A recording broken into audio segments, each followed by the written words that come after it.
Olá, boa tarde, cidadãos e cidadãs das artes. Sim, estamos reunidos aqui mais uma vez para esse sábado de conexão literária, esses sábados que já estão se tornando tradicionais já, né? Com muita filosofia, muita história, muito pensamento literário. Sim, sábados muito produtivos. Mas antes da gente chamar aqui os nossos mediadores, os nossos convidados do dia, eu tenho dois pedidos para fazer para vocês. Primeiro pedido, um pedido muito simples. Nós estamos chegando a quase 1.000 inscritos no nosso YouTube. E assim que nós chegarmos a 1.000 inscritos, além dessas lives que já estamos fazendo no nosso Instagram, aqui no Facebook, onde vocês estão assistindo, nós começaremos a fazer lives também pelo nosso YouTube. E lá também, além de se inscrever, vocês podem clicar no sininho. Clicando no sininho, vocês vão receber notificações a cada vez que nós postarmos algum conteúdo novo. Sim, a gente está postando conteúdos de contação de história, sobre cinema, sobre artes em geral, enfim, literatura, dança, são diversas áreas. Enfim, esse é o primeiro pedido. O segundo pedido é para que vocês participem de uma campanha linda que está acontecendo na Cidade das Artes, que é o Drive-Thru Social. De segunda a segunda-feira, ou seja, todos os dias, das 10 às 18, vocês podem acessar a Cidade das Artes de carro, estacionar na área de embarque e desembarque, para realizar doações de itens de higiene pessoal, de vestuário, itens de limpeza da casa, sem sair do carro. Vocês vão ser atendidos por um funcionário com os EPIs, vão poder fazer essas doações sem sair do carro. Enfim, feito essas duas propostas, esses dois convites, sem mais delongas, enfim, temos muitos assuntos a tratar hoje. O tema de hoje é o conhecimento do ser humano pela literatura. Com a mediação do Diego Alves aqui, também cativo, né, o nosso diretor executivo, Daniel Homem de Carvalho e Luciano Saldanha também, já presenças aqui, já marcantes aqui no nosso Conexão Literária, e os nossos dois convidados do dia, né, o Renato de Moraes, que ele é professor, mestre em Direito, doutor em Filosofia e autor do romance Claridade, que inclusive a gente vai falar sobre isso hoje, que foi publicado pela editora Record, e o Flávio Alencar, que é advogado, especialista em política internacional, mestre em História e pesquisador do BEMOT. Então, bom, eu vou chamar aqui a turma toda. Fiquem à vontade, lembrando sempre que a live é viva, então comentem, façam perguntas, complementem, porque é para isso que a gente está fazendo as coisas ao vivo, para que todos participem, tá bem? Fiquem à vontade. Tenham todos uma ótima live.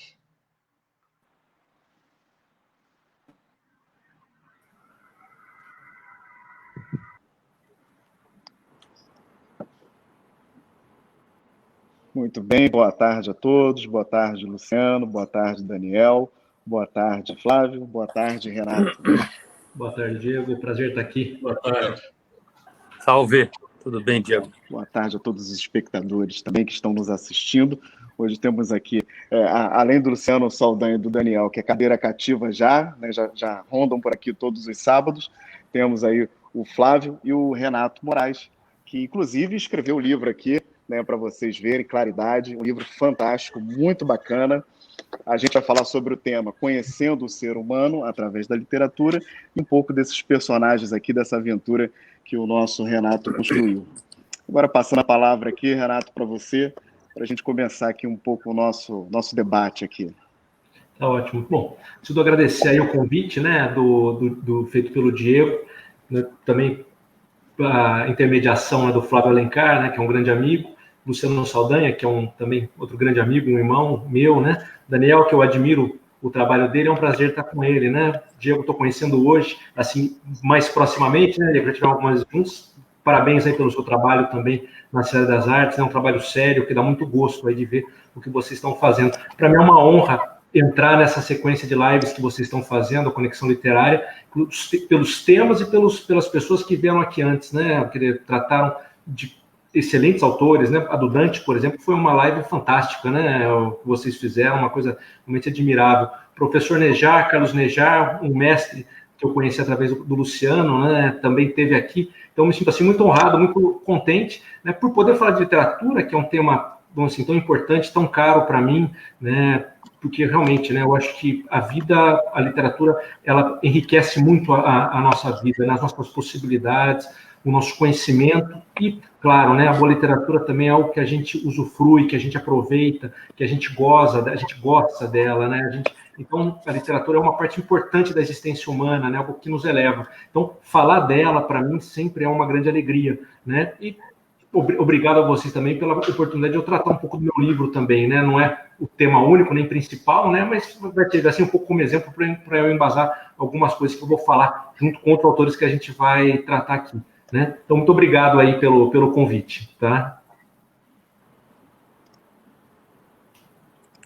E agora, Diego? De quem é a palavra? Diego não está ouvindo.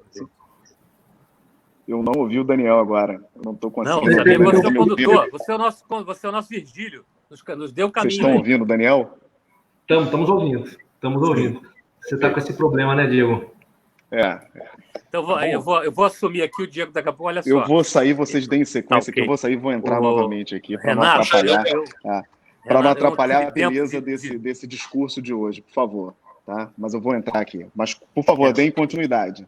Renato, eu não tive tempo de ler o teu livro, mas eu tentei fazer o dever de casa, vi a tua live com o Ítalo, vi os temas e os personagens que vocês fizeram referência. Eu queria falar de 3 coisas para abrir. Eu queria falar, primeiro, num tema que você citou, quer dizer, a questão da literatura e a vida. Me lembrou muito do Vargas Llosa, de um livro que ele tem, que é As Verdades que as Mentiras Contam, que ele fala dessa questão da relação da literatura com a vida, né? E como ela nos influencia, como elas mexem. Eu tenho livros da minha história. Inclusive, foi o primeiro live que eu fiz aqui, que é o Elogio à Loucura. Foi a primeira live que a gente fez aqui, que eu acho que eu inaugurei essa. E é um livro que eu escrevi, um ensaio que eu fiz para um livro do Zé Roberto Castro Neves, organizado por ele, né? Então, eu me lembro desse livro na minha adolescência, me influenciou muito. Meu avô era psiquiatra. Então, isso é uma coisa que eu queria tocar. E 2 outras dizem respeito a você, porque na tua live com o Ítalo, você mencionou Dante e você mencionou o Bruno Tolentino. Sim. Que eu vi que é uma influência sua, e me remeteram a 2 pessoas muito queridas minhas. Uma eu conheço muito pessoalmente, que é o editor, o Zé Mário Pereira, da Top Books. Foi a primeira pessoa que eu ouvi falar em Bruno Tolentino. Né? Eu conheço o Zé Mário dos anos 80, eu estou com 58, então já tenho ano de tempo de estrada. Então, ele. E outro, que é um desbravador, eu tive a oportunidade de estar com ele uma vez na minha vida, mas sigo ele há 30 anos, que é o Olavo de Carvalho, que, ao meu ver, é o sujeito que fundou um momento de editorial no Brasil. Ou seja, os grandes pensadores vamos chamar do pensamento conservador, né? Ele mostrou ao Brasil que existe no mundo um pensamento conservador. Então, eu era leitor dele no Globo, enfim, acompanho, nunca fiz o curso dele, mas eu acompanho o Olavo, eu sou leitor dele, acompanho, enfim. E sei que o Olavo... Então, eu não me lembro se você citou o Olavo, mas eu estou citando. Porque são 2... Porque eu também ouvi do Olavo a menção ao Bruno Tolentino, que é realmente uma figura extraordinária da poesia, da literatura e do pensamento livre, do pensamento não como é que se diz, tutelado, né, por esse mainstream, por essa ideologia patética que patrulha o pensamento da universidade, que é um sentimento que, enfim, quem tem a alma livre não pode deixar de louvar, né? Então, eu queria, só para abrir a provocação, como sempre, eu sou um bom provocador, me considero um bom provocador para os outros, né? Abrir dizendo isso, olha, eu cuidei de você, de estudar a tua aula, mas pretendo o seguinte, em algum momento, merecer a tua dedicatória no livro, tá? Será um prazer, né, Daniel? Claro. Né? Bom, mas o que você me pergunta, os 3 pontos são muito interessantes, né, Daniel? De um lado, claro, né, a literatura, o título desse livro do Mário Vargas Llosa é um título muito sugestivo, né? Quer dizer, a verdade que as mentiras contam, que, de fato, né, até que ponto a literatura, a boa literatura, muitas vezes, não sempre, mas muitas vezes é uma ficção, né? São personagens que não existiram realmente, né? Só existem justamente como uma criação literária. Há obras que também são obras excelentes que, com frequência, usam, né, algum personagem, alguma situação um evento histórico, mas literariamente ela vai ter valor, inclusive, pela maneira como o autor vai expor aquilo. Simplesmente você descrever um evento histórico, ainda que possa estar muitíssimo bem escrito, isso não é, me parece, propriamente literatura. Literatura entra uma carga aí de cuidado com a forma, de você cria uma tensão. Um exemplo muito bom de literatura, inclusive, gente, foi uma coisa que eu vi ontem, por coincidência, uma série que está, inclusive, no Now, nesse serviço de streaming aí da NET, é uma série que chama Coroa Vazia. É uma produção, se eu não estou em erro, da BBC, com as peças históricas do Shakespeare. E é curioso, porque as peças históricas do Shakespeare, elas partem daquilo que ele tinha de conhecimento de história, só que ele pega aquele material e o reescreve. Então, de certo modo, o Shakespeare acabou sendo uma espécie de narrador da história da Inglaterra daquele período da Guerra das Duas Rosas. E, lógico, Ricardo II, que é um dos reis que ele trata lá, é verdadeiro o que o Shakespeare coloca? Não totalmente, é uma versão que ele faz. Nesse ponto, exatamente, está a parte artística, a maneira como ele vai fazendo com que os eventos vão se desencadeando, às vezes mudando em parte a realidade, ou mostrando a realidade de uma determinada forma, que nos causa impacto, que nos causa maravilhamento, que é justamente um aspecto que está na literatura. Então, a literatura, às vezes, trata, assim, de eventos reais, mas muitas vezes não. Comentei das peças históricas do Shakespeare, vamos pensar, então, você falou do Dante, Dante faz uma viagem pelo inferno, pelo purgatório e pelo céu, sendo guiado por Virgílio. Nós podemos acreditar no inferno, no céu, no purgatório, mas, lógico, certamente não é da maneira como Dante descreveu, e o Virgílio também não houve aquela viagem. Mas, Renato, se você olhar em volta, a nossa percepção arquitetônica, o imaginário do inferno é do Dante, que o Dante nos levou, né? Isso que você está falando é interessante. Eu vou voltar a essa ideia que você falou, né? Porque ela é muito importante, né? Então, de um lado, o que acontece, né? É isso. As verdades que as mentiras contam. A viagem do Dante, ela não ocorreu. Agora, na Divina Comédia, qualquer pessoa que leia com um pouco mais de atenção, há ali toneladas de verdade sobre o que é o ser humano. É impressionante. A capacidade que o Dante tem para descrever, às vezes em trechos pequenos, ele dá para a gente como se fosse uma foto que ela marca, a gente não esquece mais, sobre uma determinada questão humana. Inveja, vaidade, ódio, raiva, com um personagem que pode ser mais ou menos histórico, mas o Dante faz aquilo de uma maneira própria, né? Então, nesse sentido, há realmente todo o acréscimo do literato. Então, a narrativa, que é falsa, ela conta uma verdade. Vamos pensar num livro como Dom Quixote. Dom Quixote é uma história fantasiosa, justamente feita como uma sátira aos livros de cavalaria, que na época do Cervantes ainda tinham, já estavam em decadência, mas ainda tinham uma força, né? Só que naquele livro, Cervantes faz observações sobre a loucura, sobre a razão, sobre a bondade, sobre a nobreza, que são verdades perenes. Então, você está usando a ficção, algo que não existe, para mostrar de uma maneira que eu diria para vocês, com mais força do que a história é capaz de fazer, é alegórica, de uma realidade humana. Então, eu sempre cito, sempre que eu posso, gente, uma frase, uma ideia que está na Poética do Aristóteles, que ele faz uma comparação entre a história, a narração, e a ficção, né? Seja a épica ou a tragédia na época dele. E ele diz que a arte ela é superior à história, inclusive como manifestação de verdade. Porque a história, quando ela conta um determinado evento ou a vida de alguém, ela fala daquele indivíduo ali, né? Ela vai falar de Júlio César, que chegou no Senado e Bruto e outros, Marco Antônio não estava contra, mas outros, né, Cássio, se juntaram e mataram Júlio César. Se narra uma história determinada. Agora, quando Shakespeare pega esse fato e transforma na peça dele Júlio César, ele está tratando não só daquilo que aconteceu um dia no Senado romano, em algumas décadas antes da era cristã. O que ele traz para nós é uma situação com personagens com qualidades, com defeitos, que se repetem na história da humanidade.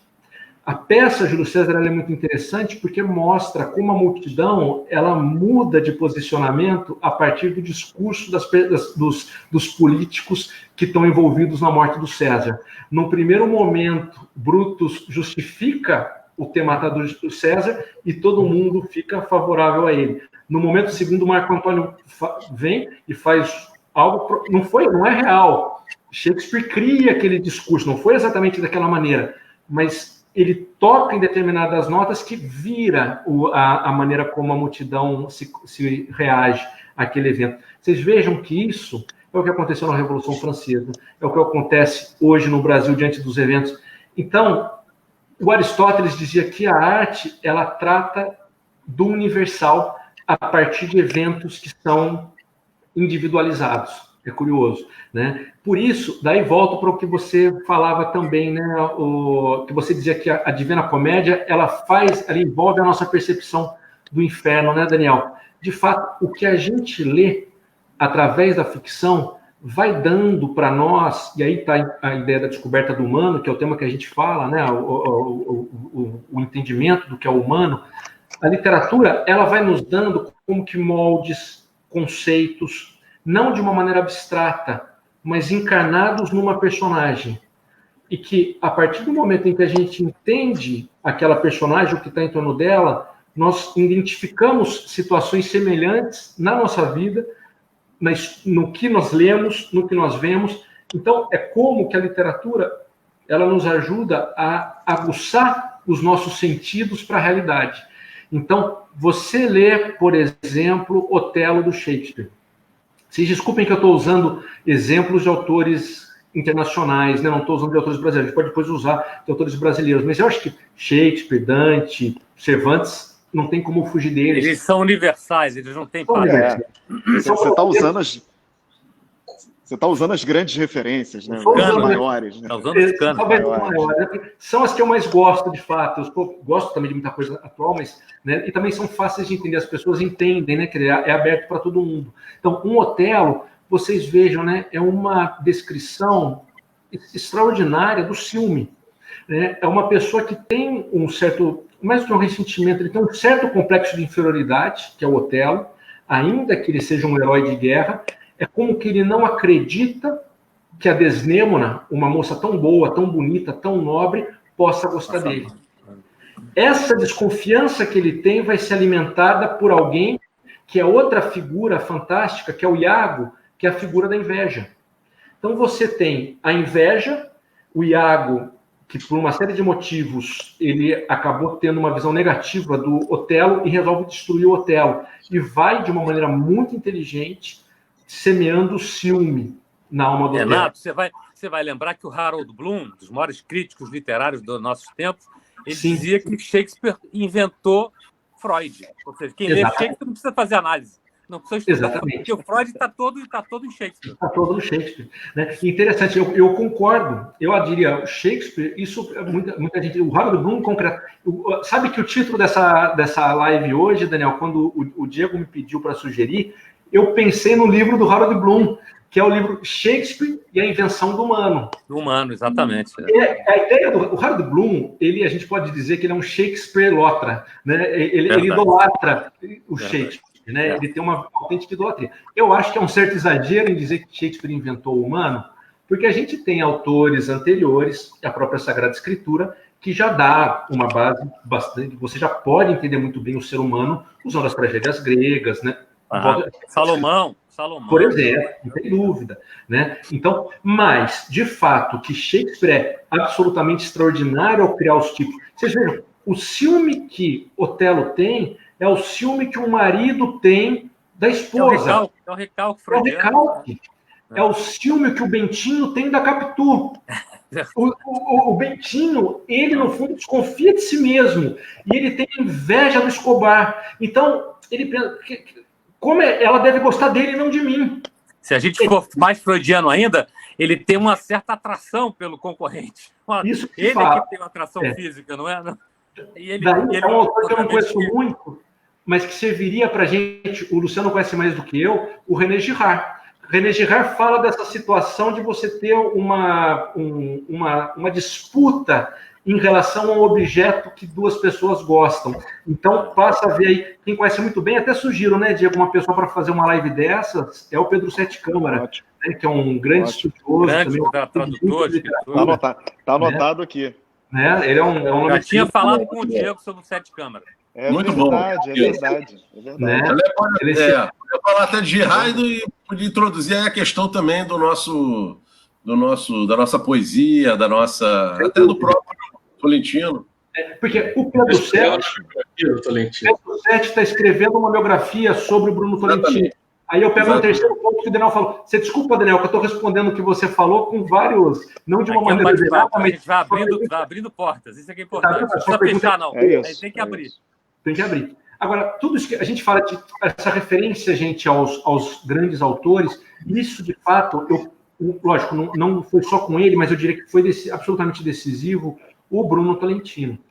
Bruno Tolentino me chamou muito a atenção por ser um poeta que na arte dele, ele é um poeta ousado, ele é um poeta, vamos dizer assim, que ele é um poeta moderno, a gente pode dizer tranquilamente, ele é um poeta moderno como Eliot, o grande poeta inglês moderno também, e sendo moderno, o Tolentino tinha um conhecimento da literatura brasileira e da nossa arte em geral, e mundial, não só da brasileira sem dúvida, mas da arte mundial admirável. E ele usava esse conhecimento como guia na hora que ele que escrevia a sua poesia, e também ele acabou tendo importância nessa dimensão também de crítica literária.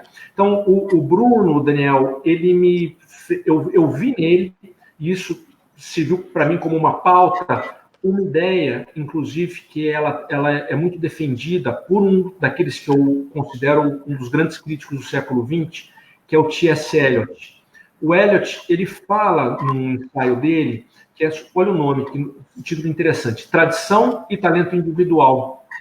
Ele comenta que esses grandes autores, eles têm algo de gênio, nesse sentido eles aportam algo que é próprio deles, que é individual, sem dúvida, mas os que são realmente grandes, eles não surgem do nada, eles estão ligados numa tradição. Eles renovam uma tradição literária que, de algum modo, eles a interpretam, reinterpretam e apresentam algo novo.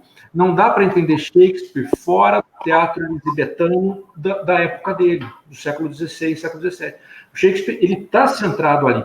Nós temos outros autores que hoje a gente não conhece muito aqui no Brasil, mas que um estudioso de literatura inglesa vai topar com eles. Christopher Marlowe, Ben Jonson, autores bons. O Bruno conviveu com, para mim, um dos grandes poetas da língua inglesa, que é o Auden. Para mim, tem os poemas mais lindos da história da literatura. Né? O Auden era espetacular.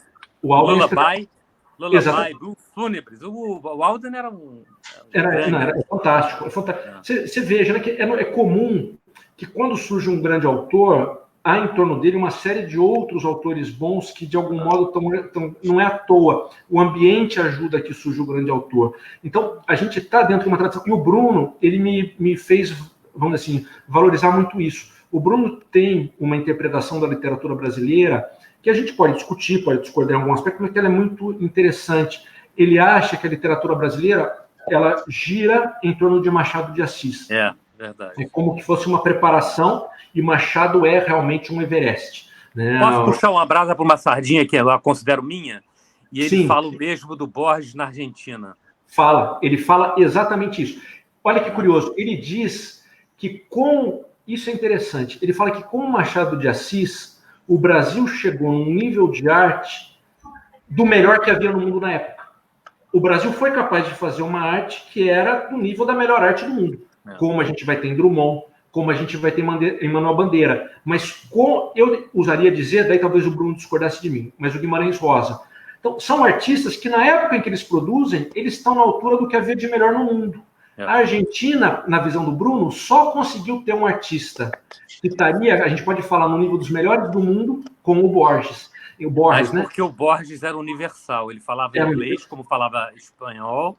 Ele tinha um conhecimento da literatura inglesa, tem um célebre curso de literatura inglesa que ele fala. Fantástico. Eu tenho a gravação dele, né? O Luciano sabe disso.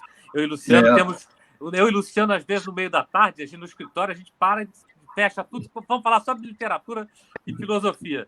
Oh, que maravilha. Quase a minha admiração, né? Então, eu ia brincar, só voltando um pouquinho a história, porque quando você falou eu falei da arquitetura do inferno, a minha arquitetura do paraíso é borgiana. O meu paraíso é a minha biblioteca. É interessante. E não é à toa, né, Daniel, se a gente pensar que no paraíso a gente vai ter todos os bens, né?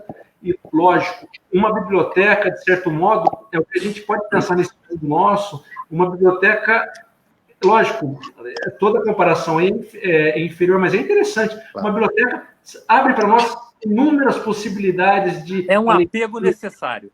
Exatamente, exatamente. E o último ponto que você fala, estou falando aqui do Bruno, o Olavo, eu sempre vou ser muito agradecido ao Olavo nesse ponto, porque eu conheci o Bruno lendo um artigo do Olavo.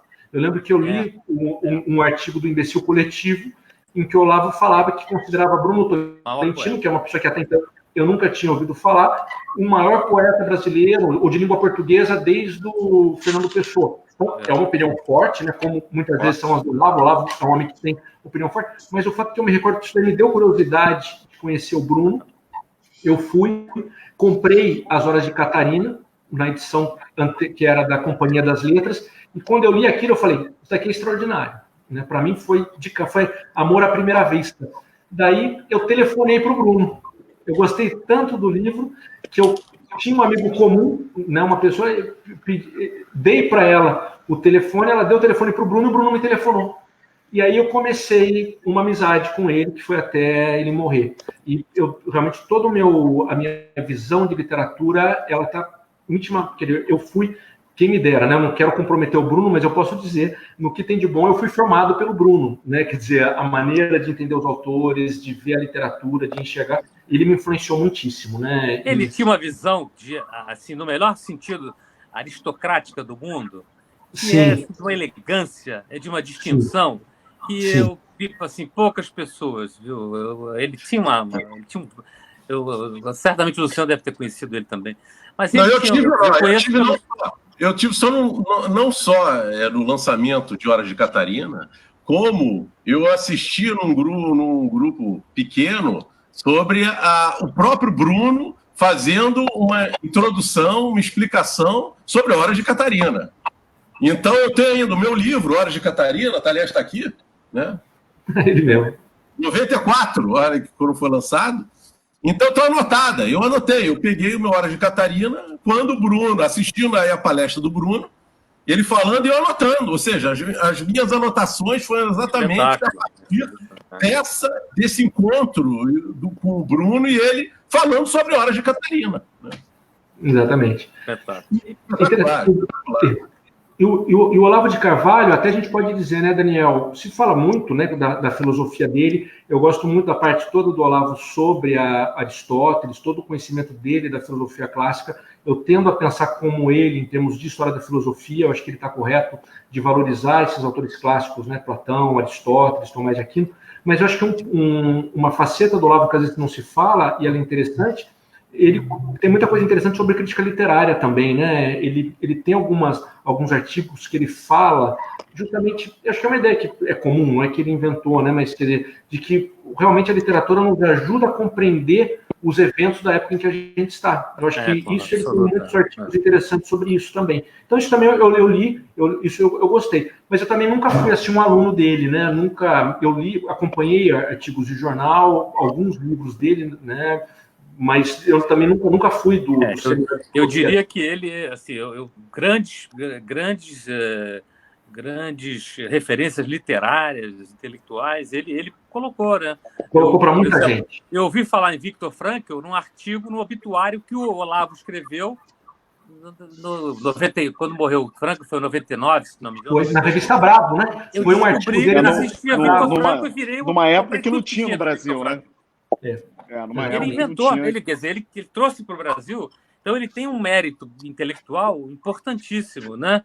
O pensamento. Eu acho que ele é muito criticado, muito combatido, mas ele tem um grande mérito de ser um farol literário, farol intelectual, né? Eu acho claro. Concordo ou não com o sistema filosófico, com a filosofia dele, mas ele é uma referência muito interessante para quem obviamente, quer ler os dois lados. Claro, claro. Ele contribuiu, né? Não, eu queria fazer uma justiça aqui ao Zé Mário Pereira.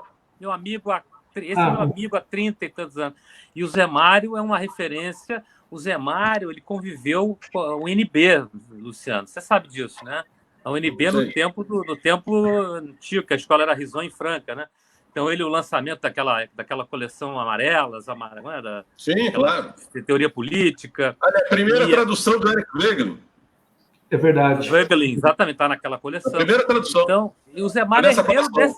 O Zé Mário, mais jovem que aquela geração, mas ele é herdeiro dessa geração, e ele trouxe também aquelas publicações da Liberty Fund que ele traz, ele também trouxe coisas importantíssimas. É uma figura assim, né? O lançamento do Roberto Campos, da Lanterna de Popa, é um desbravador também. É um momento em que todo o mercado editorial era voltado para Nouvelle Gauche francesa, aqueles que o Tolentino dizia que eram incompreensíveis, né?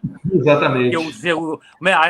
A gentileza do gênio é a clareza, né? E os franceses são incognoscíveis, porque eles têm que escrever daquela maneira para ninguém entender, mesmo. Acharem que eles são geniais. E enfim, então eu não tenho. Muito bem lembrado, viu, você falar do Zé Mário, Daniel, muito bem lembrado. Zé Mário, ele assim, é uma figura que você vê que ele transitou entre muita gente interessante. Muito jovem, ele fez isso. Ele é um homem muito inteligente, ele é um homem muito culto. Eu várias vezes fui visitá-lo lá na Top Books, né, que é a editora dele, fica lá é a continuação do Floriano Peixoto, né? Então, ali no final, exatamente, né? Então, conversar com ele é uma delícia, né? Porque ele conta histórias muito boas, ele conta histórias do Brizola, né? Ele gostava muito do Brizola. Ele conviveu muito com Darcy Ribeiro, que eu convivi também. A gente tem ele era amigo do Roberto Marinho. Então, ele estava dos dois lados, né? Ele era amigo ele chama Dr. Roberto Marinho e está metido com o Brizola. Então, ele realmente é uma figura muito importante, né? A gente tem que dar aí realmente o reconhecimento que ele merece. Eles não sabiam que ele era seu amigo, né? E realmente o trabalho editorial dele também é um trabalho importantíssimo, né? Até hoje eu recebo e-mail dele aproveitar aqui, com artigos e coisas sobre Borges, que ele sabe que a minha devoção literária é o Borges, né? Até hoje o Zé Mário tem a gentileza de ler qualquer coisa diferente, está no meu e-mail. O Top Books, ali é um artigozinho sobre uma edição, uma coisa nova sobre Borges, que eu dou um jeito logo de comprar. Aproveitar aqui, mandar um abraço aqui pro Raul Pessolani aqui, tá interagindo com a gente, o Renato Grande Raul, amigo nosso aí também, a Fátima Cavalcante, o Felipe, o Lene Almeida, né? A Lene Almeida, né? Estão interagindo aqui com a gente pelo Facebook, tá certo? Né? E tô aqui curioso aqui para saber qual a interpelação do Flávio aqui quanto ao tema e ao nosso Renato aí Moraes aí, Flávio. Eu vi umas críticas contra a história. Como historiador, eu preciso defender a história aqui. Não, eu sei, eu tô bem. Eu estou sem a voz do Renan Flávio. Estão me ouvindo ou não? Perfeito, Flávio. Eu estou ouvindo. Perfeito. Acho que só o Daniel aqui tira o Daniel e coloca ele novamente aí para voltar o eu não consigo ouvir o Flávio. Bom, vamos lá, Flávio. Faz uns anos, numa conversa de fim de tarde com o grande Alberto da Costa e Silva, fiz para ele a pergunta clássica dos historiadores. A história é ciência ou arte? E ele, para variar, deu uma resposta muito sábia. Né? A história é arte que se faz sobre a base da ciência. A história tem esses dois lados. Ela existe uma pesquisa, um conhecimento ordenado, metódico, e a partir daí há a literatura, né? Quer dizer, no Brasil não, no Brasil a história os cursos de história começaram no meio das ciências sociais, mas em vários outros países a história está nas faculdades de letras, né? Em Portugal, na Espanha, por exemplo, né? A história é literatura, né? Uma literatura que se faz sobre a base de fatos que se deram realmente, né? Ela não é ficção, mas ela é literatura, né? E por isso ela também como Cícero dizia, a história é mestra da vida. Então, eu defendo a história como literatura, né? Vários autores falam que antes de estudar filosofia, se deve estudar muito literatura. E eu diria que da literatura que se deve ler, a história tem um papel muito importante. Porque ela justamente o exemplo, a história tem... Tudo bem que a historiografia, né, no século XIX, foi muito dominada pelo que se chama de historiografia positivista, né, que era aquela história política, história da guerra. Também existem vários exemplos ali morais que se pode tirar disso. E a história do século XX, né, pelo menos grande parte do século XX, foi dominada pela historiografia estruturalista, né, que aí não via, de fato, muito sentido, não havia um sentido moral por trás da história. Mas a história clássica, ela tem essa função de ser, como Cícero dizia, né, mestre da vida, né, de mostrar exemplos, de dar a complexidade do ser humano, de conhecer de fato o ser humano. Você conhece o ser humano pela história, né? José de Maistre dizia que a história é a política experimental. Então, você saber se as coisas funcionam, se não funcionam, você vai para a história. A literatura de ficção, ela, de certa forma, simplifica a história, ela permite... a história, obviamente, né, ela é complexa, porque como é algo que ela exige um conhecimento dos fatos, das circunstâncias e tal, para que se apresente como história verdadeira, né, exige uma pesquisa e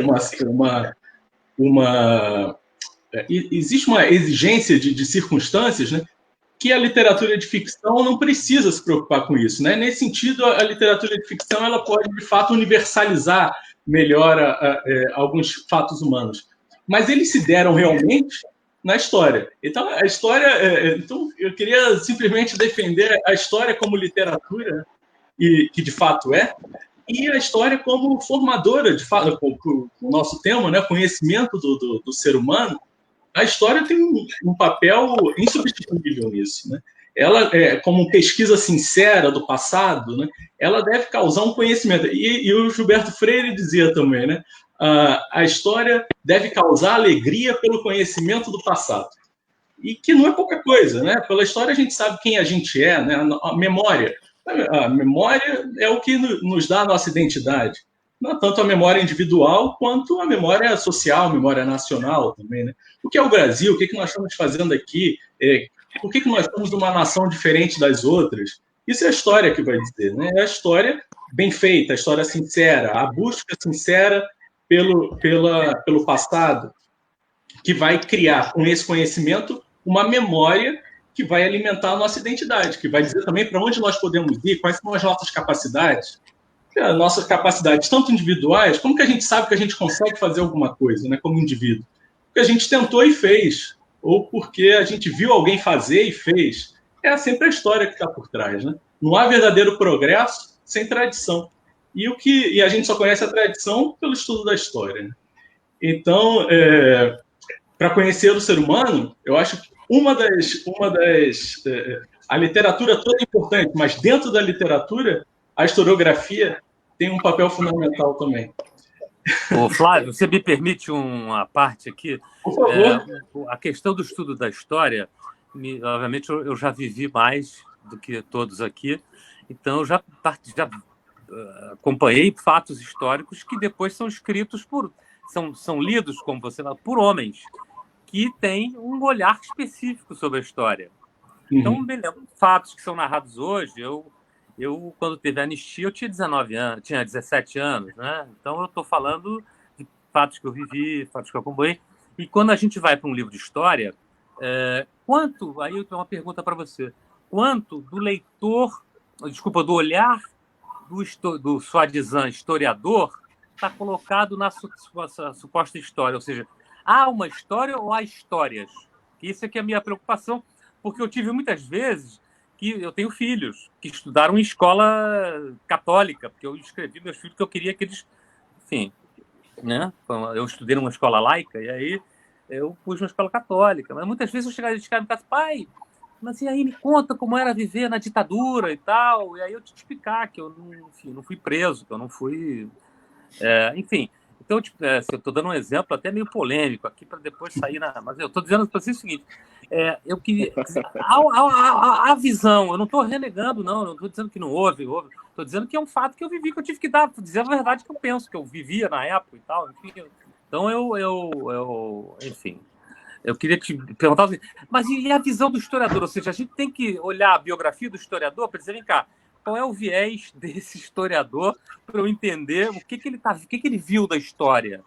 Não quero ser mal compreendido aqui pelo mainstream, nem pelo nosso... Mas eu estou dizendo o seguinte, a história... Assim, eu vejo a história sob uma perspectiva, por exemplo, da conduta humana. Eu tinha uma visão familiar, na minha casa, eu tinha na minha família de políticos, né? Então, criança almoçava e jantava com adulto.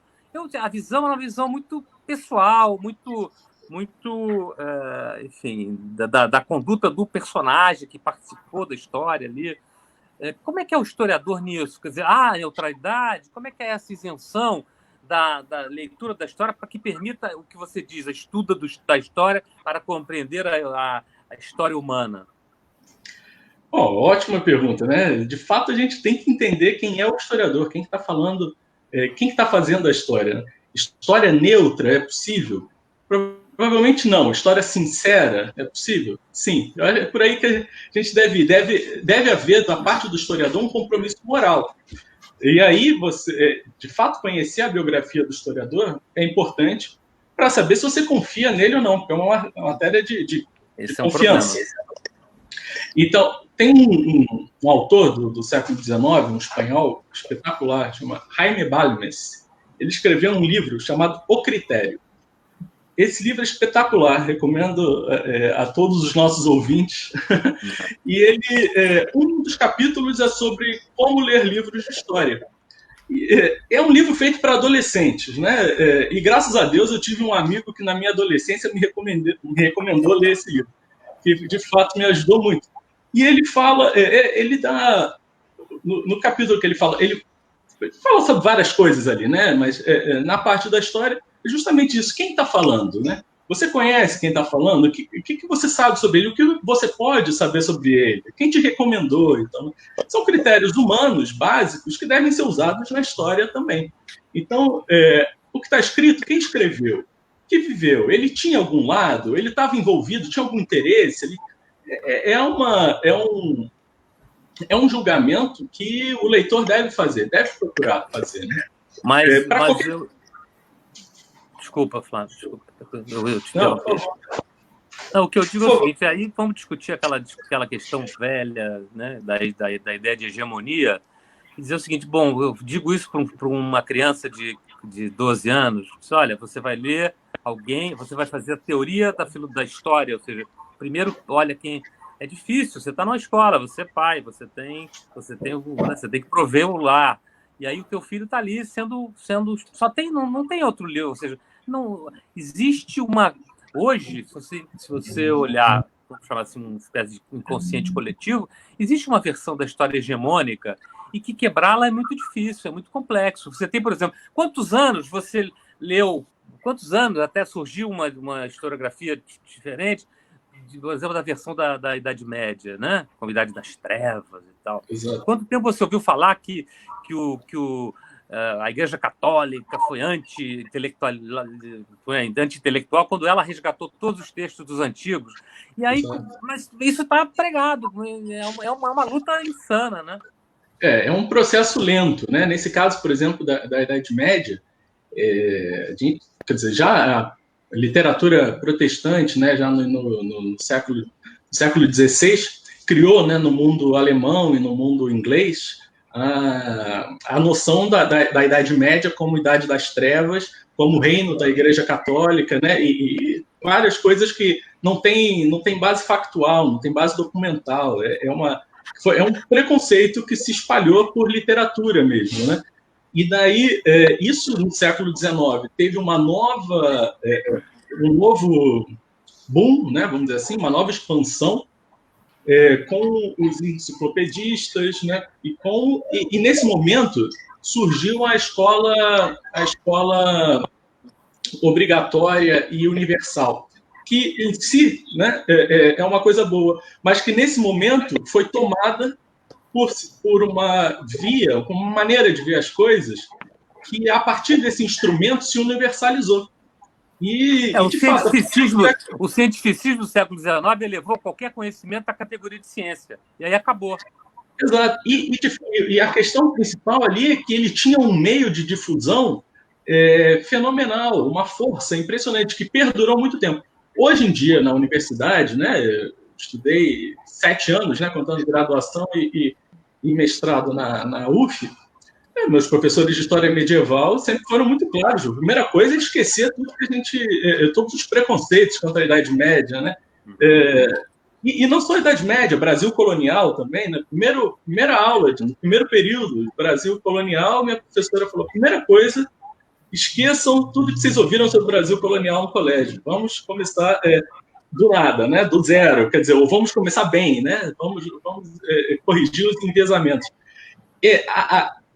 Na academia, né, ninguém hoje vai levar a sério alguém que fale da Idade Média como Idade das Trevas. Né? A gente, principalmente a partir do século XX, a volta à escola dos análises, etc., toda a busca por conhecer de fato a Idade Média dissipou qualquer noção da Idade Média como Idade das Trevas. Agora, quanto tempo isso levará para ser difundido na sociedade? É um outro problema, né, que é um problema das escolas de pedagogia, dos livros didáticos, da mídia também, que é esse conhecimento, assim como no século XIX foi rapidamente disseminado, né, por uma noção preconceituosa contra a Idade Média, agora há que haver um movimento de esclarecimento, de correção, mas é algo que pode muito menos tempo, né? Mas é o caminho a ser feito para não banir a história, né? Mas fazer a boa história, fazer a história sincera, fazer o debate, falar: isso que foi dito não tem base, vejam esses outros elementos aqui e tal, né? E a partir daí criar de fato um senso histórico, porque a história tem esses vários âmbitos, né? Da pesquisa do especialista, que depois vira uma história escolar, que depois vira memória social, né? Então, na nossa memória ainda está essa Idade Média das Trevas, mas a tendência é que isso melhore. Posso pegar um gancho do que você está falando? Você veja, até com o que o Daniel comentou também. Aí eu vou puxar para a arte. Você veja que, em boa parte, gente, a visão que nós temos da história, ela nos é dada justamente por obras de arte. Então, vamos dizer, essa visão da Idade Média como uma Idade das Trevas, por exemplo, eu acho, a mesma impressão que me dá, um livro como O Nome da Rosa, de Humberto Eco, ele é um livro que ele espalha muito e com muita força, porque é um livro que você começa a ler, ele te envolve, e o Eco, ele coloca, lá ele mesmo fala, ele colocou, só que muita coisa está em latim, então as pessoas não entendem. Ele falou, os motivos que me fizeram deixar a visão de mundo cristã, ele colocou no livro. Só que as pessoas que muitas vezes não percebem, mas está por trás. Você veja que uma obra dessa, ela tem muito mais força para colocar uma visão sobre uma determinada época histórica do que dezenas de intelectuais escrevendo na universidade. Então, né, então, Thomas More, recentemente, é um personagem que eu gosto muito, mas na Inglaterra agora, tem uma autora, Hilary Mantel, que ela escreveu uma trilogia em que o Thomas More fica como vilão. Então, para os ingleses atuais, o modo como eles enxergam Thomas More já não é mais a maneira como está nos antigos livros de história, mas já é como um livro de literatura. Então, até você comentou, né, Flávio, que a história é literatura, diria para você, ela é no sentido que você pode ter história bem ou mal escrita, né, e de uma maneira mais ou menos clara. Você tem autores que realmente sabem expor a coisa com muita força, com graça, com colorido, com sabor, e isso tende a ter mais impacto. Isso aí tende a atingir mais gente. Agora, a grande diferença que eu veria na história e na ficção é que você veja, né, alguém como a Hilary Mantel, o que ela pode fazer que o historiador não pode? E aí tem a ver também, Daniel, com o que o Daniel comentava do problema de você ter várias histórias. A história, me perdoe, Flávio, se eu estiver errado, daí você me corrige. Mas a história, contar a história como ela foi, é uma atividade humana. E como toda atividade humana, a nossa capacidade é falha. Se eu contar o que me aconteceu na semana passada, eu já não vou ser totalmente exato. Claro. Eu vou me faltar detalhes. Porque não é que eu estou querendo mentir, é que a minha capacidade de percepção é pequena. Tanto a minha capacidade como há elementos ali que, vamos dizer assim, eles têm raízes em outros fatores que eu não tenho alcance, eles nem sou capaz de dizer. Então, quando alguém se preocupa em escrever a história, querendo ou não, ele vai dar uma visão limitada. Pessoal, né? Só Deus seria capaz de falar a história como a história foi. A ideia do juízo final, que é um dogma, a ideia do juízo final é justamente quando a história vai ficar clara o que realmente aconteceu. Mas isso, meu caro, é para quem tem fé e é um elemento que vai ser a ação de Deus. Na visão humana, a forma como nós entendemos as coisas, de uma maneira essencial, vai influenciar quem somos. Renato, de acordo com as minhas condições, de acordo com o que eu sou, eu vejo de um jeito, eu vejo de outro. E por exemplo, uma pessoa que seja materialista, ela vai buscar explicações que não é que estão erradas, mas ele vai procurar explicações principalmente no âmbito econômico, porque ele enxerga a realidade dessa maneira. Uma pessoa que seja mais romântica, que seja, vamos dizer, dê mais valores para sentimentos ou para nobreza, ele vai procurar as explicações em outras causas. Não quero dizer que tudo é indiferente, que tanto faz, tudo é igualmente certo. Não é isso. Mas a maneira como o ser humano escreve a história, ela sempre vai ser limitada. Vamos jogar disso para a literatura, Flávio. Quando o historiador explica um fato ou um determinado personagem, não há maneira dele ter um domínio total sobre aquele evento que ele está tratando. É impossível. Então, por exemplo, um exemplo simples. Eu sei que você gosta ou você admira o Getúlio Vargas. E eu não tendo a admirar o Getúlio Vargas. Agora, nós não temos como saber exatamente qual era a motivação do Getúlio Vargas quando ele agia. Os diários dele ajudam. Os diários ajudam. Mas a gente, para analisar o comportamento dele, nós temos as ações exteriores e o como ele as explica para nós. Claro, claro. E nós vamos, você falou que você gosta de psicanálise, né, Daniel? A psicanálise, como há toda a psicologia, como há elementos no nosso comportamento que nós mesmos somos inconscientes para eles. Claro. Consciente e inconsciente. Está tratando de uma matéria que ela é essencialmente além da capacidade do ser humano de abarcá-la totalmente. Então, por isso que eu gosto muito da história das mentalidades. Porque ela tenta perceber a questão subjetiva do personagem, quer dizer, o personagem da história, né? E o Getúlio é cheio, quer dizer, todos eles são, né? Eu convivi com um homem como Darcy Ribeiro, por exemplo, que era um intelectual livre. Você vê que hoje não existe uma escola como a USP tem desses sociólogos, porque o Darcy era um espírito livre. Se você dissesse que ele era esquerda, o Darcy era admirador do nosso Gilberto Freire, por exemplo, então ele não tinha escola. Você vê que hoje o Darcy... E era uma mente brilhante, porque era o toque do gênio. O gênio é capaz de contestar a hegemonia da versão histórica vigente, por exemplo. Exatamente. Então, era o cara, era o Bruno Tolentino. Uma pessoa aqui, a Folha de São Paulo, a universidade, eu quero estar fora dessa confusão aí. O gênio tem esse dado. Ele obviamente, no seu tempo sofre, né? O Bruno foi excluído da universidade, da academia, né? Mas era um gênio, ele era capaz de dizer, ele cutucar onde ninguém tinha coragem de mexer, como enfim, o nosso professor lá. Então, você tem que ser uma escolinha. Além de tudo, era um gênio. Não, e o Bruno era um gênio e não tinha, e era zero metido, era um cara assim, pô, muito. É outro nível, né?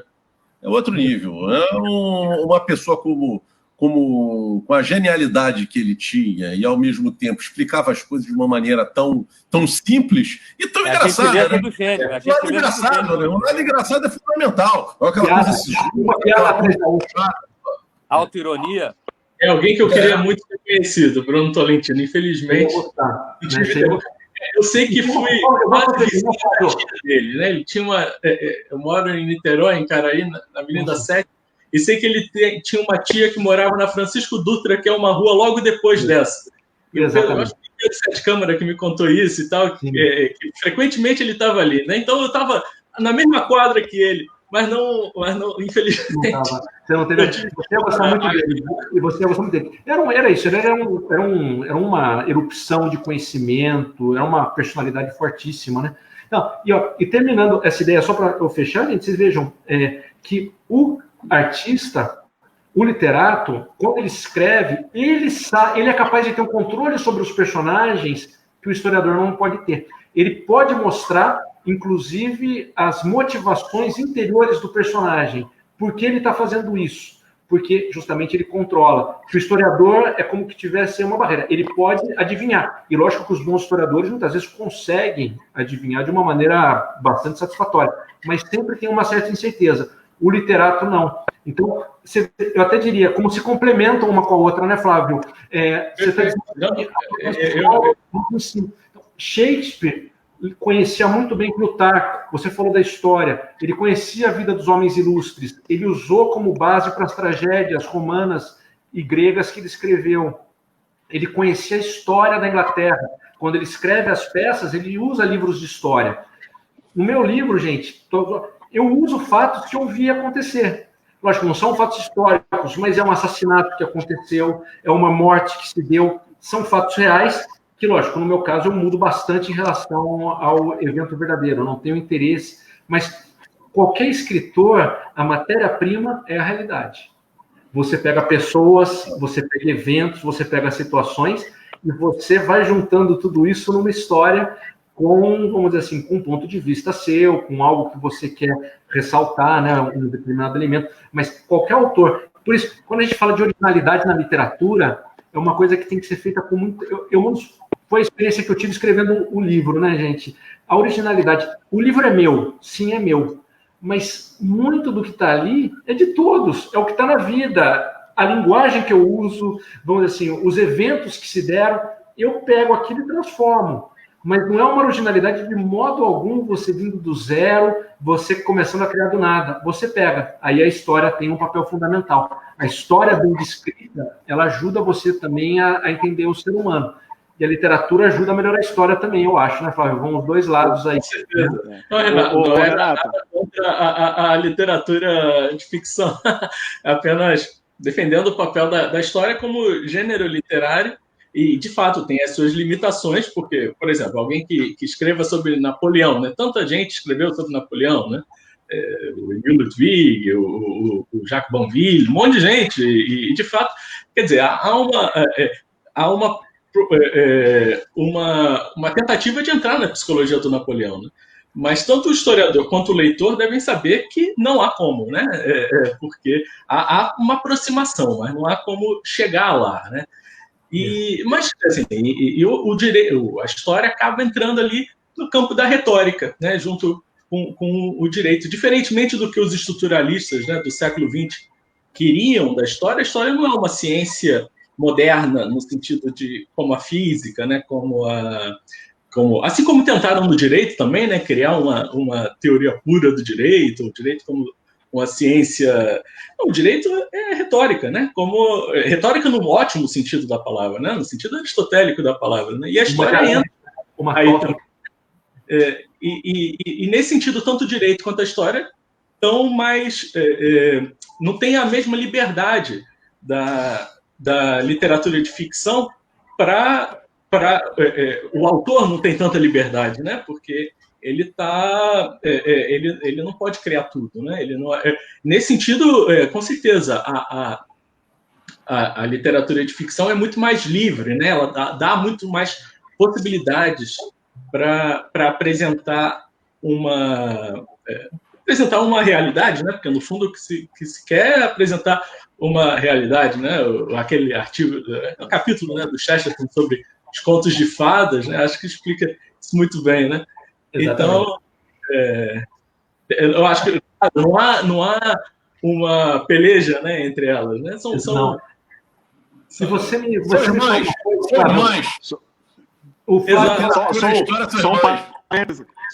Só um parêntese aqui, o Chesterton merece aqui também uma live nossa aqui qualquer dia desses, né? Com certeza. Mas eu queria aproveitar aqui e mandar um abraço aqui para a Adriana Bacos, o Biraci Cavalcante, o Henrique Simões, o Emerson, a Isis Viana, Eunice, são pessoas que estão interagindo aí com a gente também. Mas eu queria falar de um elemento, Renato, que eu percebi que alguns grandes autores trabalham e que eu vi que você trabalhou no teu livro também, ainda mais no personagem do Ricardo, né?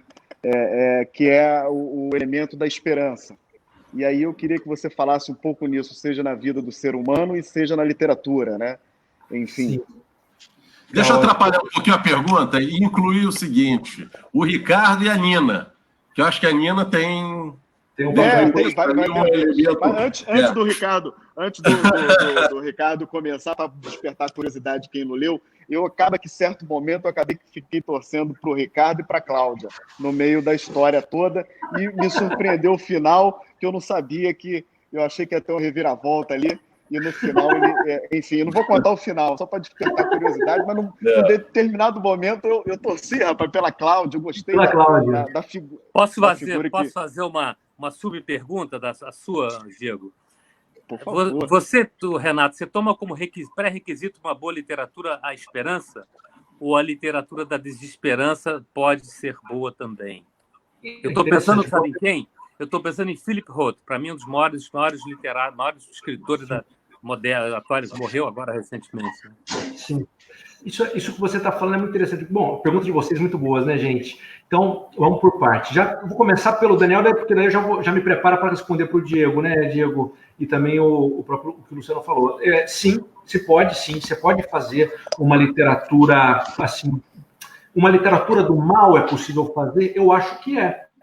Eu sei que tem pessoas que pensam diferente, mas eu acho que é sim. Você pode fazer uma literatura em que um personagem moral, entre aspas, se dê bem. Isso tudo acontece, não me parece impossível, ao contrário, né? Agora, ao mesmo tempo, tem até no próprio livro, Daniel, isso daí o Diego e o Luciano, os que leram, tem uma hora no livro que há uma espécie de uma aula de literatura em que os personagens começam a discutir Machado de Assis. Machado de Assis, De propósito. No fundo, por que Machado? Eu quero mostrar que eu devo a ele. Quando eu cito Machado no meio do livro, eu pretendo me mostrar na tradição do quem sou eu perto dele, mas, quer dizer, eu estou na tradição do Machado, que é a tradição da literatura brasileira, né? Então eles começam a discutir o Machado, e o Machado não é um autor pessimista. Então, se a gente fosse falar em termos de esperança, né, Diego? O Machado, um dos grandes livros dele, não sei se o maior, mas um dos maiores é a Memória Póstuma de Brás Cubas, e ele faz, no final, o Brás Cubas, que é o escritor-narrador, ele fala, minha vida foi positiva ou negativa? Qual que é o saldo? O saldo foi positivo, porque eu não tive filhos. Não leguei a ninguém. Passei a ninguém o legado da minha miséria. Um fim desse é uma pancada. E, olha, a gente vai dizer, o Machado... Esse é o típico...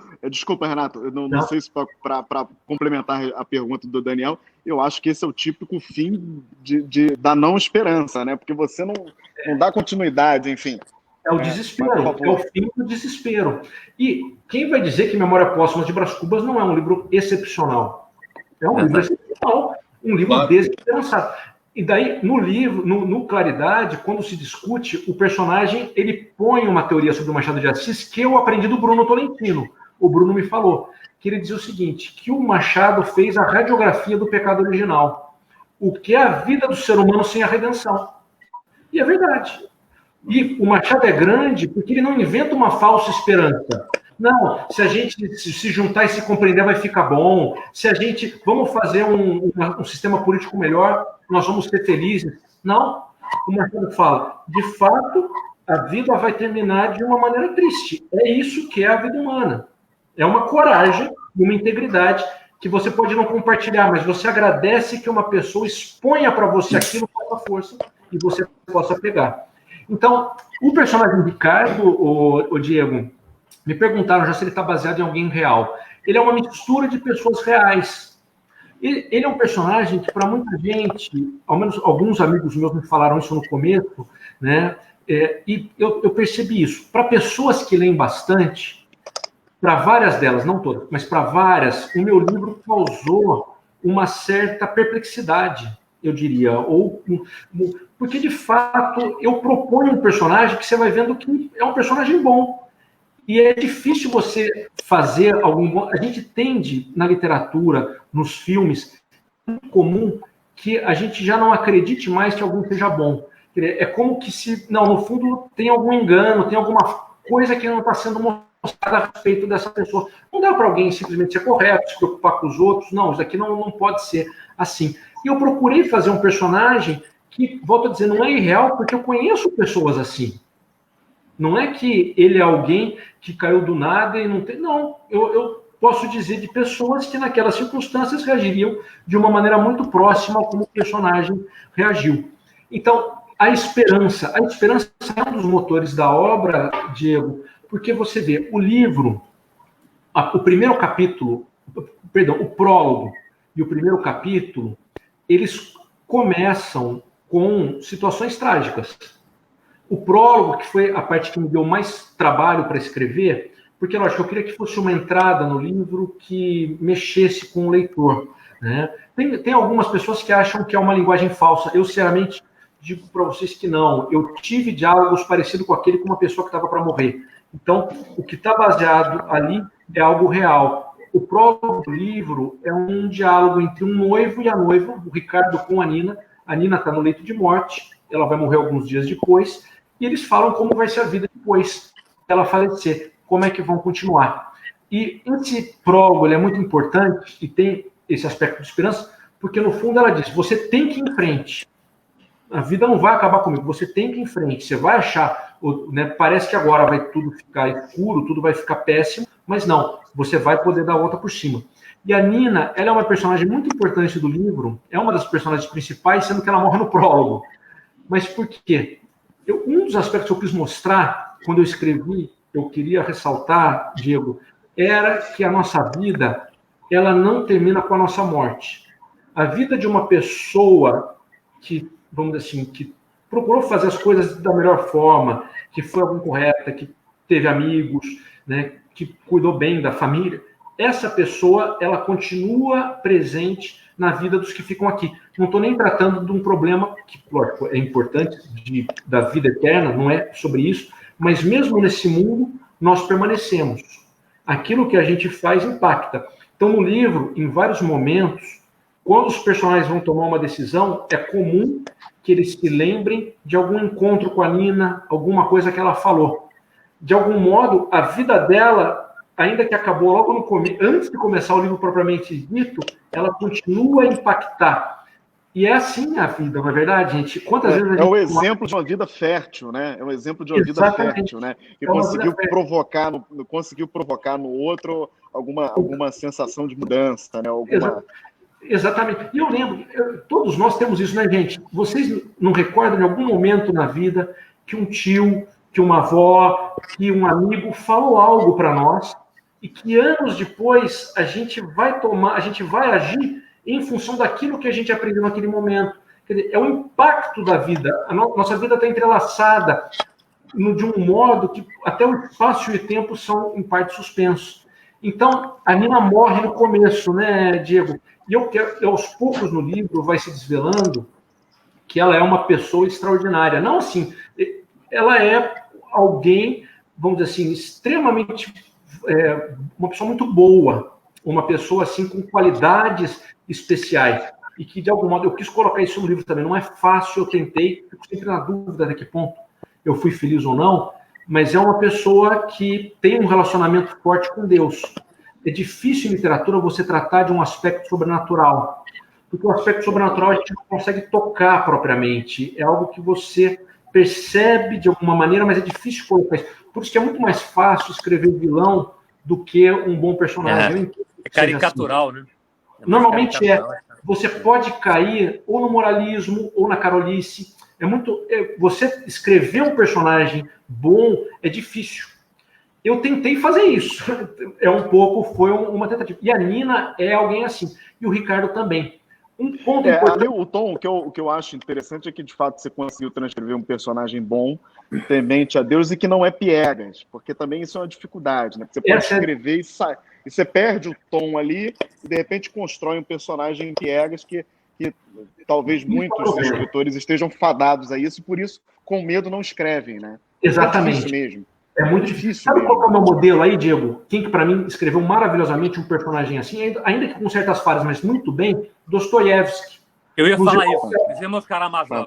Eu estava falando isso agora. O Alyosha New Star bacana. Zosima. São exemplos. A Sônia é uma prostituta que é santa.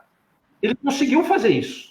Então, de alguma hora eu falei, eu queria conseguir. Lógico, eu não estou no nível mas eu gostaria... O meu herói, Dostoiévski, assim como alguém. Lógico, tem coisas que a gente vai discordar, mas, puxa, é bom demais aqui. Então, a esperança... Olha, fiquei emocionado agora. Eu estava aqui pensando nos irmãos Karamazov. Que é um exemplo fantástico. Fantástico. Vou falar de um outro autor que eu gosto muito, que também, lógico, é um autor diferente, mas o próprio Tolkien. O Tolkien consegue colocar muito bons. O Tolkien é um construtor de personagens excepcional. Pode falar o que quiser do Tolkien. Ele tem a fantasia, mas como ele mostra orgulho, vaidade, amizade, nobreza, sabedoria, é sensacional. Mas voltando ao Ricardo, Diego, eu diria, vocês vejam, aconteceu uma coisa. O Diego mostrou a capa do livro. É interessante, sempre eu falo disso. A capa... Eu queria saber, depois eu queria saber aqui o porquê do nome. Isso eu não... Tá, eu vou te falar então também.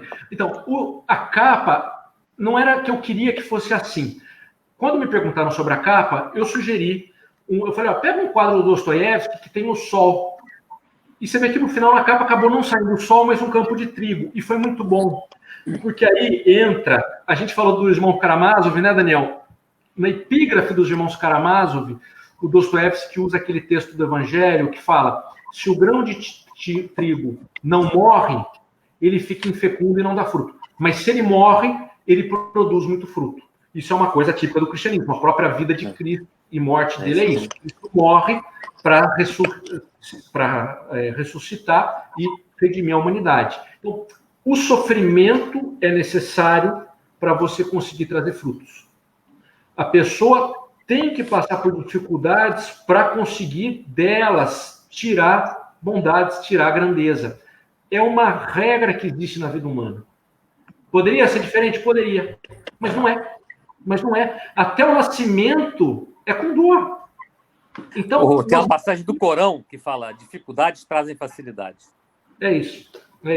É que você precisa da dor para produzir algo grande.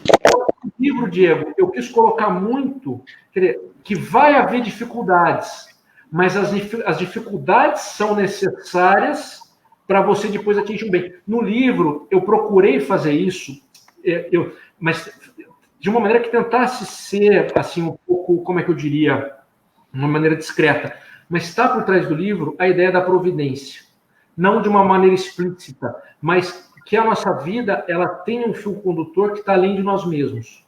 Nós somos os personagens principais da nossa vida? Somos. Mas não somos nós quem decidimos o enredo. Eu diria para vocês que nem a nossa finalidade a gente decide de uma maneira plena. A gente a vida vai nos chamando, a vida vai nos apresentando responsabilidades, vai nos dando possibilidades que a gente vai responder ou não, e que a gente tem um controle que é muito limitado. A gente pode responder bem ou mal, mas as oportunidades, em parte a gente ajuda a criar, sim, mas em parte elas estão além da nossa capacidade, elas vêm, inclusive, apesar de nós. Então, no livro eu tento mostrar isso. Você vê que as coisas vão acontecendo para que os personagens se purifiquem, se aperfeiçoem, se entendam melhor, sejam capazes de curar feridas que a vida causou neles. O livro trata disso. Toda grande literatura é assim, não é? Quer dizer, toda grande literatura são dificuldades que se sofrem para depois você vencer. Vamos pegar várias peças do Shakespeare são exatamente isso. Né? Quer dizer, dificuldades, as tragédias não, né? A tragédia é uma dificuldade que realmente afunda, né? E é assim, né? É assim mesmo. Mas numa comédia do Shakespeare, você passa por situações difíceis para depois vencer, né? No livro, eu tentei... Então, a capa foi muito feliz. A capa foi feliz porque é o trigo que nasceu. Isso... O que é, Luciano? Vou fazer uma pergunta a partir do que o Diogo colocou, a questão do título, aí a homenagem a Camões. Aliás, o título, na verdade, foi uma depuração, né, de um verso camoniano do canto quarto de Lusíadas, né, que mostra exatamente essa mudança, saindo da tempestade para a claridade. E a questão da claridade e verdade, essa que é Então, aí, a ligação do título da metanoia e da verdade. Aqui o Luciano pergunta que o Luciano conhece o livro antes de eu ter publicado, né? Ó, o primeiríssimo título do livro, primeiro eu escrevi uma versão que não tinha título. Depois eu peguei e pus um primeiro título, que o problema é que era um spoiler, né? Que era uma frase do Evangelho, mas que até, né, eu fiquei com dúvida de colocar, que é a tristeza se converterá em alegria. Então, era um spoiler, porque no fundo eu estou dizendo o que vai acontecer com o livro. A tristeza se converterá em alegria. Mas é uma frase muito bonita, né? E está bem de acordo com toda essa ideia que eu estou falando aqui. A tristeza... aquele filme, gente, aquele desenho da Disney, Divertidamente. Um desenho para criança, mas genial, né? Porque são os vários sentimentos que estão na cabeça de uma menina e que a alegria não entende porque existe a tristeza. Até que um momento a alegria percebe que na vida de alguém, os momentos em que a alegria foi mais intensa foi justamente após uma tristeza. Você precisa da tristeza para ter alegria. Então, o primeiro título do livro era esse. Mas daí eu mudei, né? O Luciano sabe, e o título era Traz a Manhã Serena Claridade, que é um verso dos Lusíadas. O motivo de eu colocar um verso dos Lusíadas era uma homenagem ao Camões. Eu quis colocar uma homenagem ao Camões. No início, na primeira versão, os títulos dos capítulos, todos eles eram versos dos Lusíadas, né? Então, eu acabei não continuando... Na hora de fazer a edição, eu acabei mudando, porque ficava um pouquinho, não digo pernóstico, né, gente, mas é um estilo muito próprio, um estilo do século XVI, se eu usar num livro que é um romance do século XX, tinha uma certa dúvida, mas me doeu um pouco tirar, porque eu queria fazer uma homenagem ao Camões. Se eu tinha feito uma homenagem ao Machado, eu queria também homenagem ao Camões. O título da última parte é justamente Traz a Manhã Serena Claridade. A parte 6, né? Exatamente. A parte 6 é Traz a Manhã Serena Claridade. Depois, quando eu assinei o livro, quando assinei o contrato com a editora, eles sugeriram o título Serena Claridade só. E ficou esse. Até que na hora que a gente ia publicar na versão final, eu falei com dois grandes amigos, que são também duas pessoas do mundo da literatura. O Martim Vasques da Cunha, que escreveu A Poeira da Glória, é um crítico cultural, crítico político, um homem muito inteligente, um grande leitor. E falei com um grandíssimo amigo meu, que é o Rodrigo Duarte Garcia, que escreveu um livro também valioso, que chama Os Invernos da Ilha, publicado pela editora Record. Então eu mandei para os dois e perguntei, pessoal, o que vocês acham desse título Serena Claridade? E os dois me responderam a mesma coisa, sem eles saberem que eu perguntei para ambos. Eles falaram, Renato, tira o Serena, só Claridade. E ficou Claridade. E tem muito a ver com a personagem. A ideia da claridade. Hoje o pessoal fala, não, escuridão é racismo, claridade é bem bobagem. Isso. Quando você fala de claro, você não está falando do problema de ser cor branca ou cor preta, não é isso. É luz e trevas. Quer dizer, a luz faz com que a gente veja a realidade, né? O livro tem isso, né? Você passa no livro, em vários momentos, fica um pouco obscura a situação. Você não sabe o que está acontecendo, o que está certo, o que está errado. E o final é a claridade, né? Agora, salvo engano, com todos os personagens, né? Inclusive com o Ricardo. Obviamente, depois a gente vê que não é bem assim a história. Não vou contar aqui, deixar o povo na curiosidade, né? Mas tem um momento que fica meio escuro para ele, né? Exatamente. E depois E acontece. Agora, eu gostei do que você falou, viu, Diego? Que você estava torcendo para a Cláudia. Gosto de ouvir isso, sabe? A Cláudia, realmente, ela é uma personagem que muita gente é a preferida deles, né? Eu tentei colocar um tipo de pessoa que é aquela pessoa que é muito, muito viva, que se dá bem nas coisas do mundo, que é inteligente, rápida de raciocínio, ganha dinheiro, é bonita, sedutora, mas essa pessoa também, são pessoas assim que é muito fácil que elas derrapem, que elas sofram na vida. E acontece isso. E você veja que no caso da Cláudia, né, Diego, curioso, no caso da Cláudia e do próprio Ricardo, da Catarina, também é um fator que está muito no livro, é a família, né? Isso eu quis colocar no livro. A família, uma família bem estruturada, que as pessoas se gostem, que as pessoas, de fato, uma ajude a outra de uma maneira profunda, isso, vamos dizer assim, impede com que as pessoas caiam, né? Eu vejo poucos livros hoje falar da família de uma maneira positiva, e, de fato, é absolutamente fundamental. Ela é absolutamente fundamental. Então, a Cláudia, você vê que na hora que ela tem um perigo, o pai dela vai ajudá-la a escapar, e o próprio Ricardo, que foi alguém que, vamos dizer assim, que ela teve um relacionamento. E o Ricardo você não explica fora da família dele. Eu quis mostrar uma família funcional. Hoje, qualquer livro é uma família disfuncional. Eu quis pôr uma família funcional. Funciona, olha só. É assim. Toda família é perfeita? Não. Mas há famílias muito boas. Eu conheço o Luciano, por exemplo. A família do Luciano, eu sei que é uma família excelente. É uma família excelente. E, lógico, a pessoa que o Luciano é depende disso. O Flávio, eu conheço muito bem a família do Flávio também. Então, eu conheço a minha. Então, eu acho que a literatura tem que trazer isso, né? Tem que trazer isso. Aqui é interessante, teve uma pessoa que colocou aqui na live, gente, o Alfred Purfock, né? O nome de um poema do T.S. Eliot, né? Ele fala, George Martin é um grande escritor, mas criou uma obra desprovida da imaginação moral. Então, eu acho que um livro como A Guerra dos Tronos tem uma certa grandeza, pode ter, eu não li A Guerra dos Tronos, mas me chama a atenção quando você vê os personagens que não há neles a dimensão da bondade que a gente encontra nos personagens do Tolkien. No Tolkien, há maldade, mas há bondade também. No Dante, há bondade e há maldade. Dostoiévski, há tudo. Então, até nesse ponto, eu posso estar falando uma blasfêmia, gente. Eu gostando do Machado como eu gosto, eu acho que o Machado descreve muito bem o lado negativo da natureza humana, mas ele não teve condições de falar do lado positivo. Dostoiévski e Tolstói conseguem pegar os dois lados. Então, ainda que Machado seja um escritor enorme, me parece que o Tolstói e o Dostoiévski conseguem ter uma compreensão da natureza humana maior. Bato na minha... Perdoe-me se eu estou fazendo aqui uma pequena blasfêmia, mas eu entendo assim. O George Martin escreve bem, cria um mundo, mas ele não consegue ver o lado bom. É uma limitação. Me parece isso. É uma limitação. Que alguns grandes escritores têm. Não tira que sejam grandes escritores, mas não conseguem pegar o lado bom.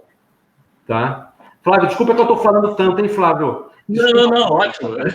Eu não sei o que falar. Entrou. A gente está chegando aqui no nossos momentos finais aqui. Inclusive, a nossa live é de 1 hora, a gente já bateu 1h20 aqui, sinal de que a coisa está muito boa. Eu só queria comentar de mais um personagem, o Renato, que é a Catarina, que acho que criou ali um personagem que no começo é uma pessoa imatura e egoísta, e você vê que ela vai melhorando de acordo com o livro. É aquela situação que você colocou. Não, as pessoas melhoram ali. Eu acho que é mais latente ainda na figura dela, né? Ela é uma pessoa extremamente egoísta e imatura, e ela vai aprendendo ali na vida, né? Exatamente. A Catarina é uma personagem assim... Eu fiquei contente quando um amigo meu falou, Renato, eu quase me apaixonei pela Catarina. Tem gente que não gosta dela. Eu, pessoalmente, gosto muito dela. Porque ela tem esse aspecto. Ela é caprichosa no começo, principalmente ela é dura, ela é temperamental. Agora, de um lado, né, Diego, você veja, ela é uma pessoa que passou por uma tragédia. Ela é alguém, isso aí, ela não tem culpa, né? O pai dela é assassinado. Então, se no prólogo a Nina morre, no primeiro capítulo do livro eu conto do assassinato do pai da Catarina. Realmente, o começo do livro é um começo meio duro, né? E a Catarina tem essa tragédia que ela não sabe lidar bem com ela. E isso não só isso, mas é um dos elementos que fazem com que a menina fique, de fato, desnorteada na vida. E se torna uma pessoa egoísta, uma pessoa fechada, uma pessoa estranha. Daí, a amizade dela com o Ricardo vai permitir com que ela vá se reconstruindo, né? Então, o livro é um livro que tem algo assim de um romance de formação.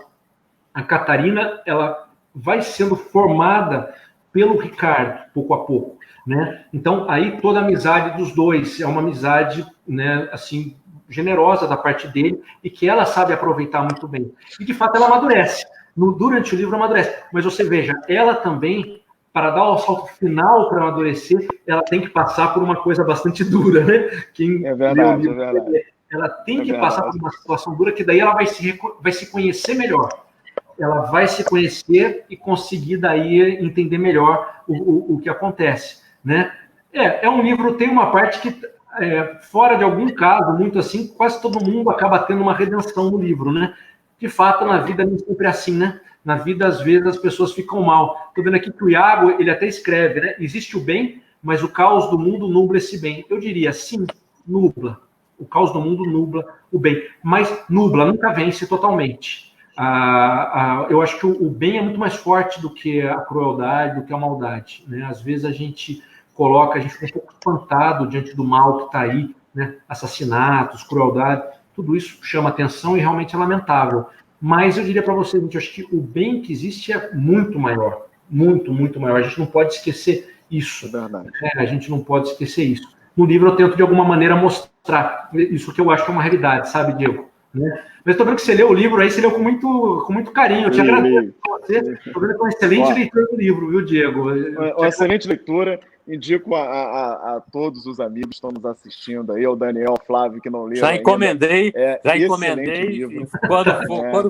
Quando for muito buscar bom, o muito autógrafo, bom. já está na mesa.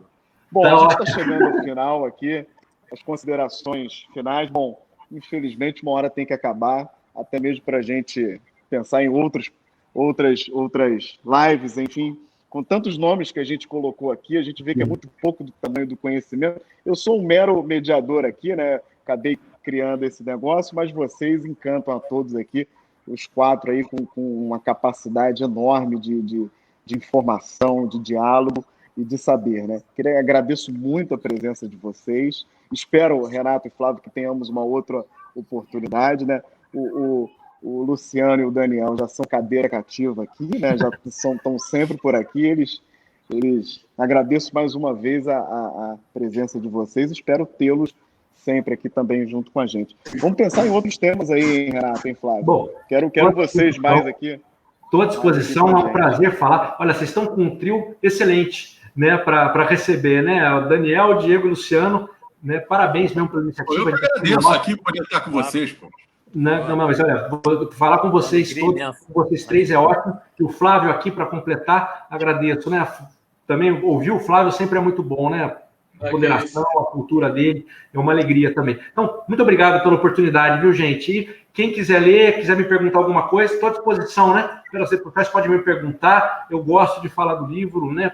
Porque para que as pessoas possam aproveitar, para que elas, de fato, né, possam usufruir daquilo que foi o que eu escrevi, né? Que o esforço que eu coloquei lá, tá? Mas, olha, muito obrigado, viu? Foi um prazer estar com vocês, né? Agradeço o público também que está nos acompanhando aqui, tá? Tantos amigos aí, agradeço muito. Eu acho que, sobretudo, que o que nos une é uma honestidade intelectual que é visível não só na nossa alegria, como na nossa forma de falar. Né? Quando a gente fala a verdade, o som sai diferente. Acho que isso é muito importante nesse tipo de colóquio intelectual. A honestidade do saber, do não saber, da dúvida, isso é fundamental. Né? A humildade no conhecimento, quer dizer, da troca do outro. Isso aqui a gente pode ter... Hoje é um exemplo dessa nossa experiência intelectual, dessas tardes tão agradáveis de sábado que a gente tem repetido aí. Muito obrigado a vocês. De fato, foi uma ótima experiência. Agradeço ao Diego. Um prazer conversar com o Daniel, com o Luciano. Espero que em breve possamos tomar um café pessoalmente, né? Um vinho, né, Flávio? O vinho, o Luciano. Sempre um prazer, já 15 anos, quantos anos conheço, né? Já muitos anos. Também agradecer aos amigos que participaram. Identifiquei alguns amigos aqui, o Paulo Dias, o Felipe Puchuk, o Alex Catarino, escondido aí no pseudônimo. Que isso? O Alex está escondido? Não acredito, Flávio. Alex, brincadeira, Alex. Abração para ele. Não posso acreditar. Foi um grande prazer. Poxa, foi uma alegria mesmo. Muito bom. Muito obrigado. Valeu, pessoal. Boa tarde, um abraço. Obrigado. Muito bom aí, um abração aí para todos. Poxa, foi um prazer. Abraço. Até a próxima. Um abraço aqui. Vou dar um abraço aqui para o Paulo Eduardo, Marcelo Borba e o Fred Homem de Carvalho, que eu não tive a oportunidade, eles interagiram no final aqui. O grande Fred. Dá um abraço no Fred. Fred, eu estou aqui. Meu filho, meu querido. Você que é pai dele. Você que é pai dele. Isso é que é ser coruja. Então, a gente vai ter umas rodadas aqui com o Fred e com o Pedro aqui também, junto com a gente. Excelente. Essas eu quero participar, hein? Nós temos uma confraria com chamar o nosso Gui aí para encerrar aqui, junto com a nossa turma da Cidade das Artes. Gui, por favor, entra aqui na nossa sala. Valeu, Gui, obrigado. Encerra aqui. Valeu, muito obrigado. Abraço, Gui. Um abraço. Um abraço a todos e a todas que acompanharam essa live. Mais uma tarde de sábado rica, clarificando, né, as nossas ideias, os nossos pensamentos, né, catalisando reflexões super interessantes, literárias. Lembrando que a live ela fica disponível aqui para quem não pôde assistir desde o início. Assim que a live terminar, ela vai ficar disponível para que vocês possam assistir diversas vezes, inclusive enviar o link para familiares, para amigos, enfim. E o convite que eu faço também é que vocês acompanhem a programação das lives também no nosso Instagram. Temos lives gastronômicas, lives musicais. Nessa próxima segunda-feira, a gente tem uma live falando de poesia com o Zac Maguiese no nosso Instagram. Então, confiram nas redes sociais, está feito o convite, e fiquem sempre à vontade para sugerir novos convidados, novos temas, tá bem? Essa cidade é nossa, e eu desejo um ótimo final de semana a todos, tudo de bom, um grande abraço.